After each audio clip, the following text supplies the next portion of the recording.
we have our guest right here in the studio. He's the presidential candidate of the Africa Action Congress, AAC, Omoyele Sowore. Good morning and thanks for joining us. Thank you. It's a delight to have you here. Thank you. Glad to have you come. Thank you. I'm interested in how old you are, and I want to confirm you're 47 years old. That's correct. That's amazing. Yes. It's amazing how people look younger than their age these days. But I want us to begin on this note, how relevant, your age is in this election. There's been a lot of talk about we need to kick these old people out. But the recent election in America had the two top contenders even older than you are. How relevant is age in governance? I think it's important to not make it an age issue, because we've had very young politicians in this country that are not responsible. And we've had old people who are also irresponsible. But it's not about the age of persons now, but the age of ideas. And our problem has been that the age of ideas has destroyed this country. And most people who have old ideas are definitely old people who have been around for almost 58 years in Nigeria now. And it is time to show them the way out of this country, to show them the way out of governance, so that this country can enjoy fresh ideas, fresh ways of life, people with character, integrity, people with capability, competence, and stamina, because Nigeria needs us. Nigeria would need us. And I hate to say this, I don't like when the media says to Nigerians that it's hard choice to make. What is hard between choosing a Sowore, 47 years old, with exposure, education, who is strong, who's got character, integrity, someone who's got experience as well, history behind him, and old people who have destroyed this country over the years, who you can tell how they run. This is Nigeria of their dream. This Nigeria that's broken with no roads, no hospitals, no water to drink. How is it hard to choose between us, those of us who are young, who have got a lot to offer, and those who have expired and who have nothing to offer?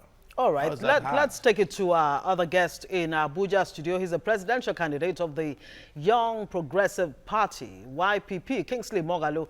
Obviously, it would make sense to actually ask you that same question as to how age really should play out in how Nigerians decide who should lead them come 2019. Your party is named Young Progressive Party, Kingsley Moghalu. And if my figures are right, Kingsley is 55 years old. Absolutely. Younger than... older than Sowore.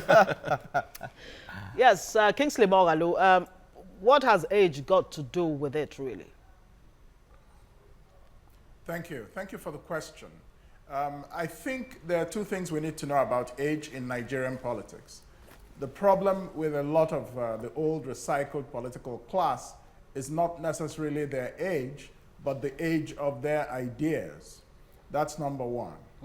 The second problem is that they have nothing much to show for their age in terms of their impact on the Nigerian condition. Nigerians are far poorer today than they were when Nigeria became independent in 1960. So we can see very clearly that the older recycled politicians have done a very bad service to Nigeria. And that's why we're saying that there's need for younger, more visionary leaders. But I don't believe that people are qualified to be president of Nigeria simply because they are young. I think it's very important that people have the necessary experience, that people have the necessary character, that people have the necessary compassion for the people of Nigeria. I, for example, have worked for the United Nations for 17 years. I've been a deputy governor of the Central Bank of Nigeria.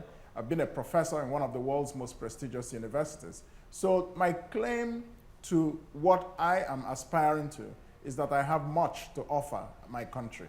And it's not just based on my age.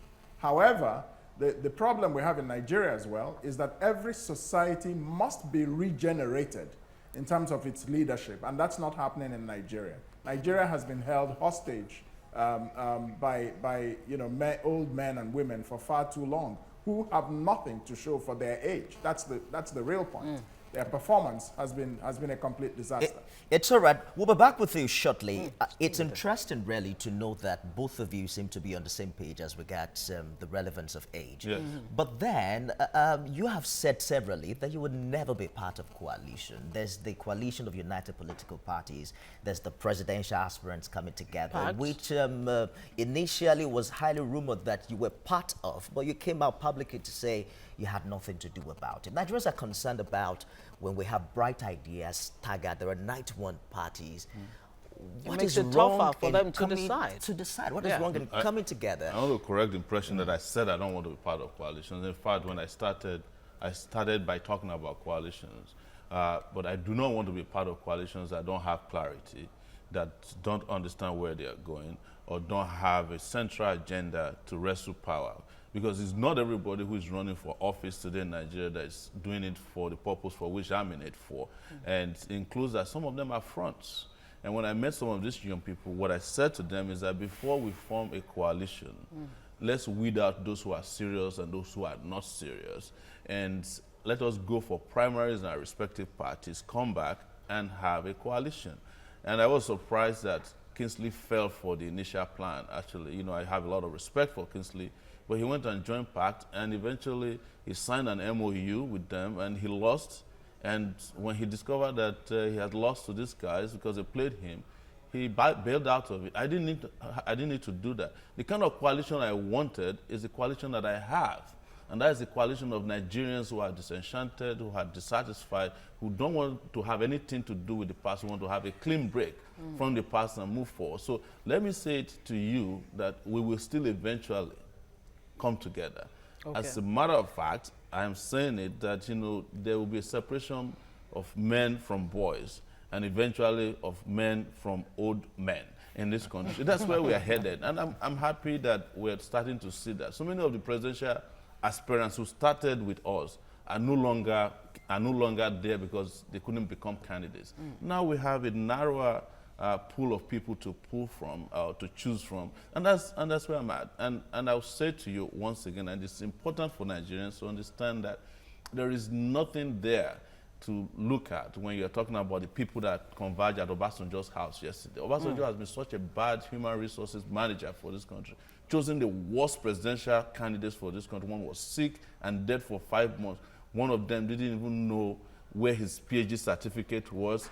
And Obasanjo is always there to gang up against the progress of this country, starting from his days. Those are very strong. Those are very strong allegations, because Obasanjo would actually say that he's one of the most patriotic Nigerians. What you're saying, in other words, what you're saying is that you're not moved by that endorsement of I'm not moved by it, but we have to start speaking Atiku. truth to power. Obasanjo is not. You should stop lying to people that he's a patriotic person on the media. And I'm not accusing you guys of doing it, but it's time for the media to also take a stand on the side of Nigerian people. Obasanjo is not patriotic. Babangida is not patriotic. The pastors and imams that met yesterday to reimpose on Nigeria a bribe taker. You know, we'll rather stay with you. They are not patriotic people. We will definitely come back to that, because Kingsley Moghalu is there in Abuja. Kingsley Moghalu, yes, former CBN governor. You have been to one of the most prestigious institutions in the world, the Fletcher School of Law. You're a professor of practice and all of that. But do you think Nigerians are discerning enough or desperate enough to actually be able to say, look, we want a clean break from what you might describe as the past, and we want a future that has a definite direction, a future that can actually take us to the promised land? And people will say, yes, Kingsley Moghalu, but we don't even know his party, YPP. What can you really do right now to sell not just your idea? Of course, Sowore is here to do that, to actually convince Nigerians that you are the man for the job. Well, thank you very much, Ngozi. There are three things that Nigeria needs today. Nigeria needs a leader who can, heal Nigeria and build a nation. Nigeria is not a nation, it's a country. Nigeria needs a leader who can wage a successful and decisive war against poverty. And Nigeria needs a leader who can restore Nigeria's standing in the world. Yes, Nigerians know what they need, but right now, Nigerians want to hear clearly the how. Yeah. We know what the problems are, but how, that's what I'm saying. The how is what Nigerians are interested in now. Yes. Ngozi, I will contest your statement that Nigerians know what they need. If Nigerians knew what they needed, they would not be entertaining the antics and the deceit of the APC and the PDP.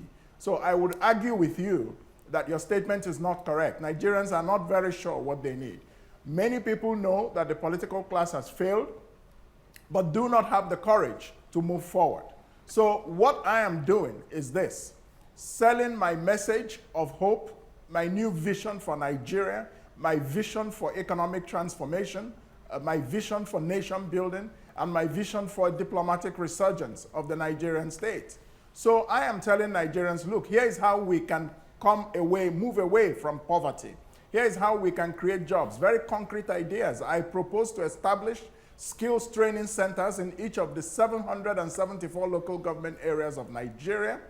I propose, as president of Nigeria, to set up a 1 trillion naira venture capital fund that will invest in new businesses to be started by millions of unemployed young men and women.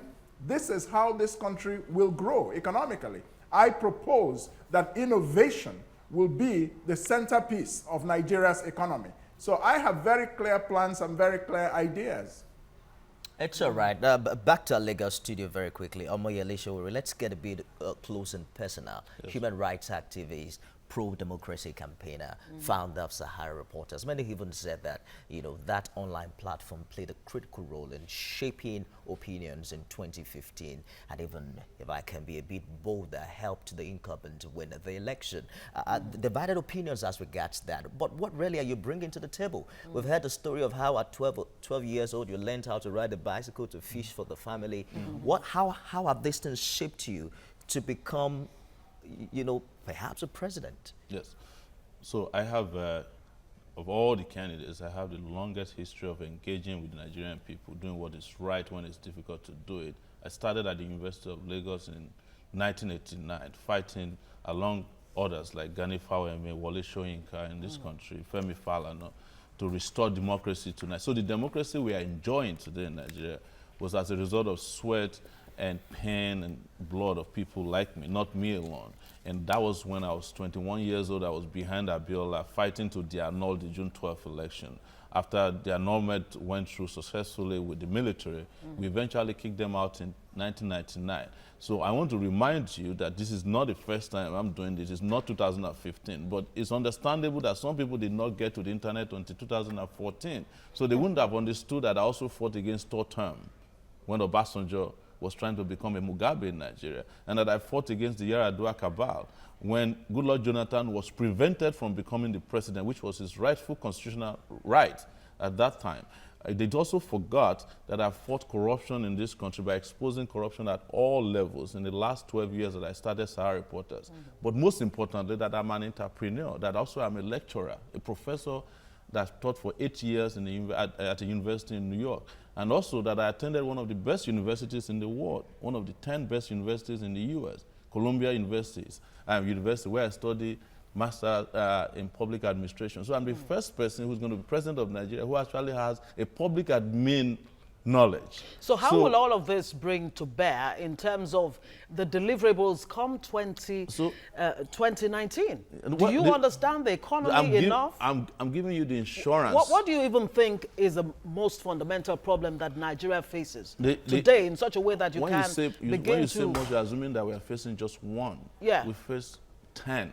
And in solving the problem, you must solve all the 10, start at, with the 10 at the same time. Yeah. First is security. Of course, nobody is secure in this country today. Second is the fact that we're all in darkness. We don't have electricity, power.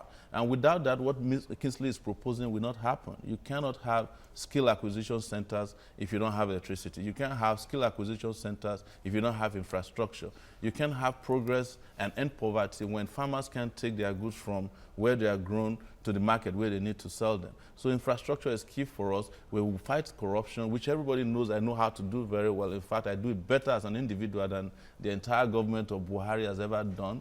I know how to create an economic system that will make people prosper, because economy that they are talking about is not the kind of political economy that empower people. It's the economy of World Bank prescription. And World Bank came out 3 days ago and said they are sorry. They have been leading Nigeria in the wrong direction. And the last, instead of investing in health and education, they asked you to invest in other things that will help the companies that are coming from the West. But I have done it so far. We were the first in this country when we were in our 20s fighting against the World Bank. You have heard about the anti-SAP protests in the early 90s. Yes. We were saying that education was more important and health was more important because without health, you can't have prosperity, you can't have production, and you can't grow the economy. The World Bank just accepted that, but we are not going to get the Nobel Prize for it. And what I'm telling you, to remind you again, is that you ask, and I'll answer very quickly. What do I know better than all these people? What do I have to bring to the table? What I gave you in terms of my background is the insurance that whatever I'm promising you in our manifesto, which we call Spicer Hit, will be delivered without any inhibition. Because there's courage and there's integrity and pedigree to do it. Kingsley, we're talking issues now. You are a political economist, a lawyer. You mentioned earlier that you were with the United Nations, a professor in international business and public policy. What are the main issues right now ahead 2019 election? He made mention that skill acquisition is impossible without power. What are the top priorities for you as a candidate?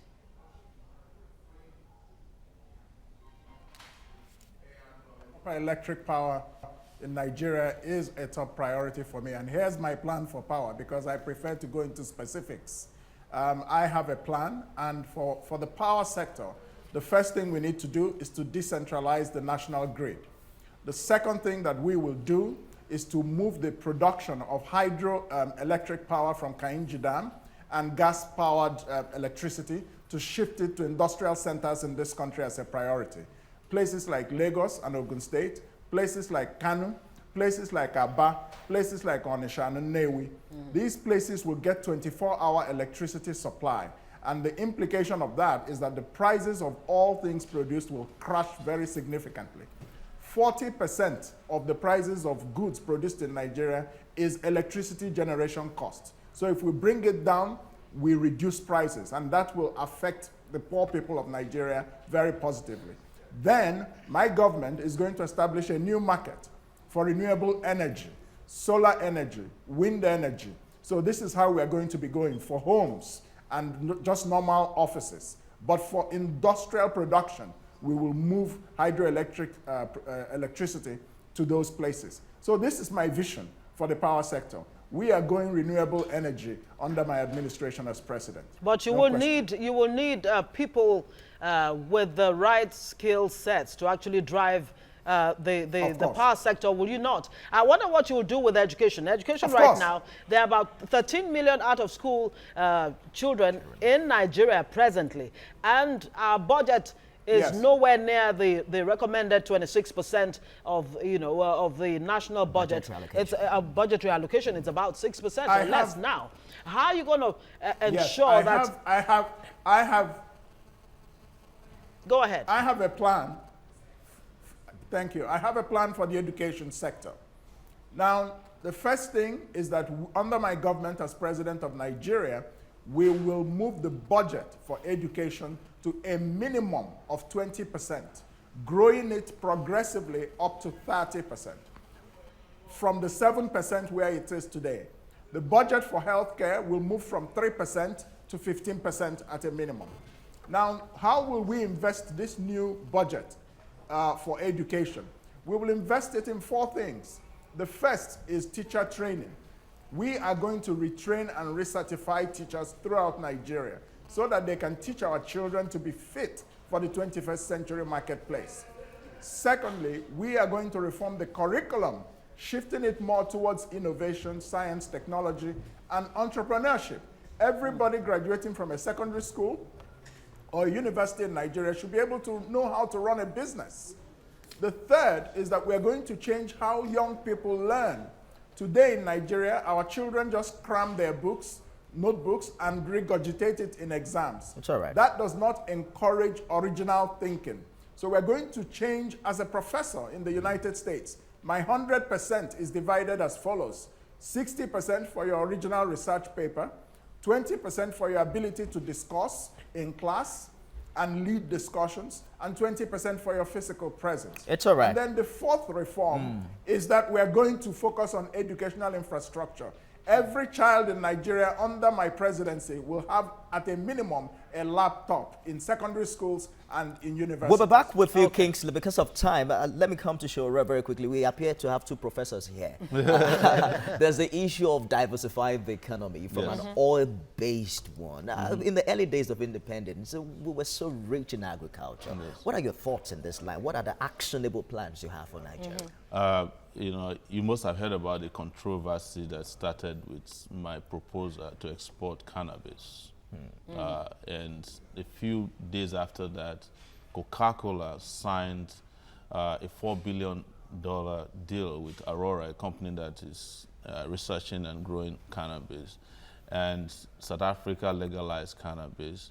And the whole of the world is now in the business. Canada, Canada is already 70% short of what they need. I'm just saying that not to scare people, but to tell you that even many of these ideas that Kingsley is talking about is already embedded in our Spicer Hit documentation regarding education and health. And diversification of economies, to look at this country, you have arable land, but the problem is that most of our farmers grow crops and 90% of them are destroyed because we don't have storage for them and they can't take them from the places of production to the markets. So we are not in the game. The Chinese people are making more money out of Nigeria in agriculture than we are doing because they have post-harvest processing. They can take your pepper and ginger from here to China, whereas our farmers don't have those opportunities. Yeah, but do we even really have farmers? I mean, young people are not attracted to farming anymore. We have farmers.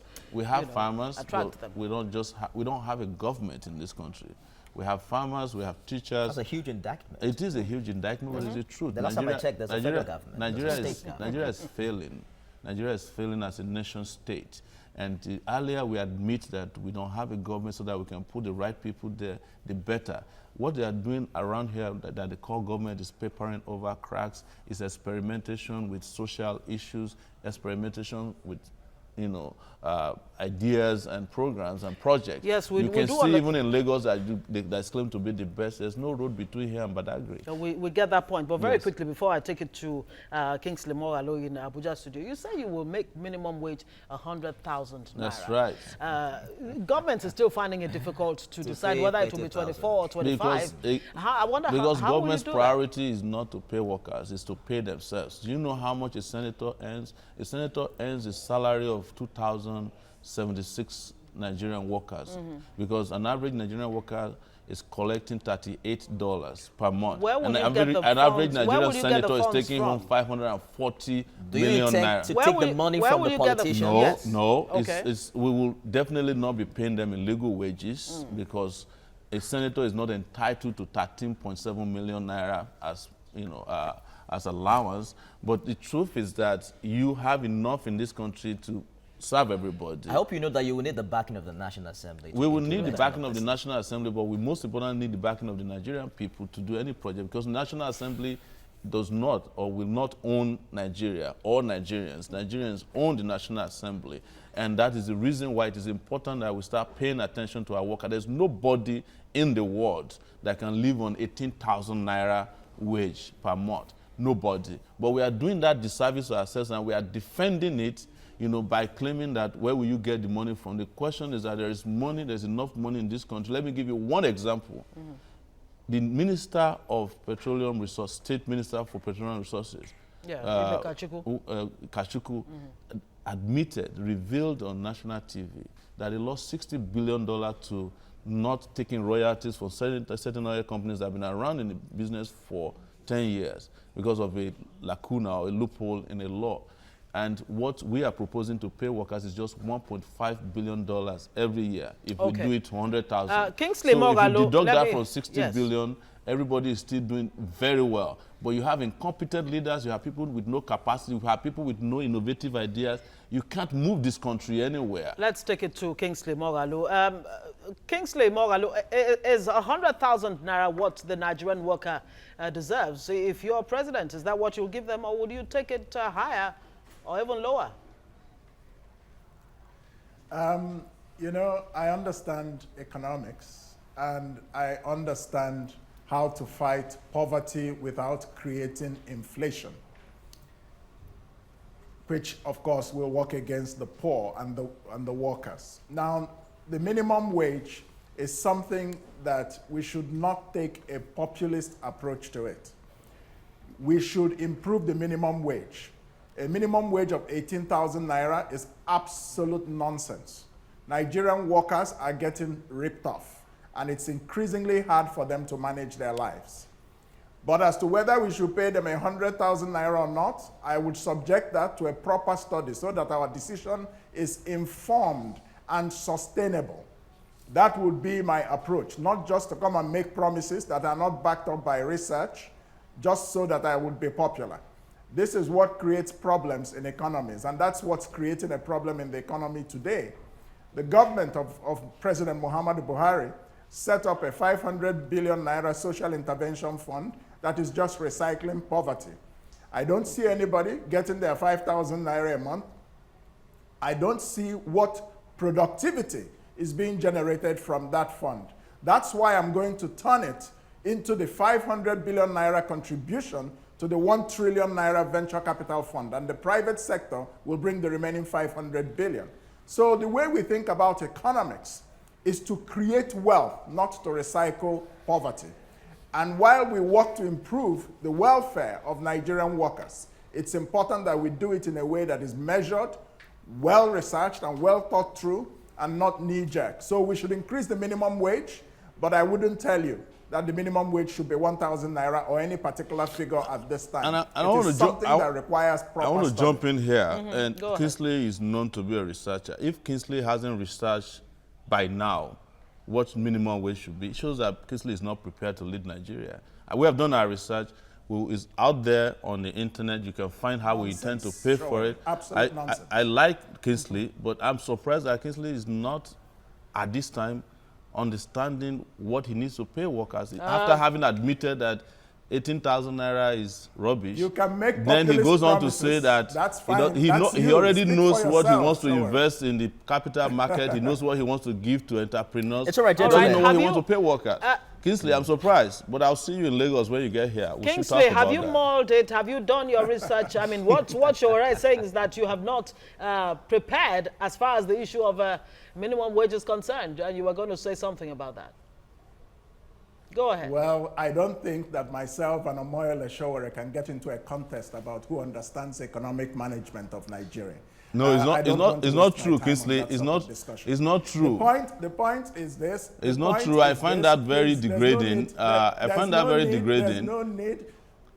I find No, that it's very not very degrading that you are You said talking I about the don't- economics no, as if no. there's a difference between the economics of World Bank, Kingsley, and the economics that pull people out of poverty. The World Bank economics, you understand, is the one that put us in poverty, the one of the Washington Consensus.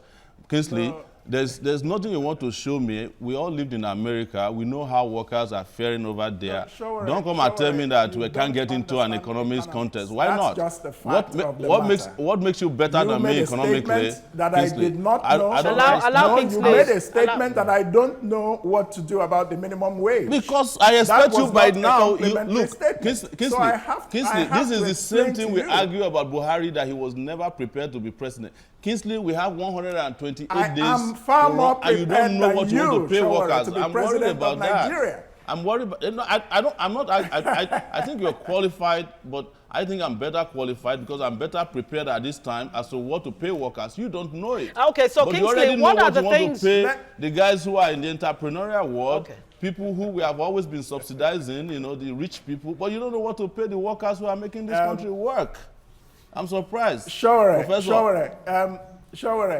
Sowore, please let me say very clearly that cheap popularity will not help the Nigerian economy. It's not cheap popularity, but So that's what you're doing. You're being populist. An unprepared You are candidate, being populist. who doesn't don't know understand what economics. Okay, You're making gentlemen. Gentlemen. so that you can be paying them popular. nonsense wage. Gentlemen. It's not going to help the Nigerian I need us to be a economy. bit right. presidential right now. Yes, This- and I guess it's the energy of youth and the passion really to drive, to move forward. That is what is driving And this. of course, Gentlemen, TVC is going to have a presidential debate. So you guys absolutely, will- you and the guys will debate comment. has already started. We're not doing debates between. Yeah. Don't hide your candidates. It's all right. When we want Okay. to do the debate. All right, Kingsley thank you very Moghalu much. is the presidential candidate of Young Progressive Party YPP. Thank you for joining us and And sharing your thoughts from Abuja. Omoyele Sowore, presidential candidate, African Action Congress, AAC. Thank you so much, gentlemen, for